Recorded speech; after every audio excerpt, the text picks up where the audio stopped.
সকালে জল খাবার ফুলকো ফুলকো রুটি হচ্ছে। সকালের এগুলো আমাদের জল খাবার হবে।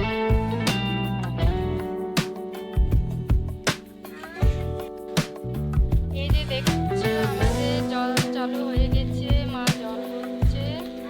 বাড়িতে এগুলো নিয়ে অনেক জল ভরা হয়, মা জলগুলো ভরে দিচ্ছে।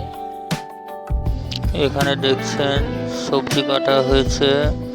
এখানে আবার চলুন দেখাচ্ছি, অনিমা রান্না করছে। কি কি হচ্ছে, কি হচ্ছে রান্না?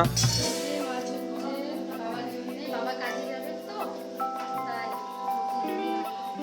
এই যে মা মা এসছে, মা রান্না কি করে এসছে দেখি। এটা কি? সবজি, এখানে মাছ ভাজা, মাছের ঝোল হচ্ছে নাকি?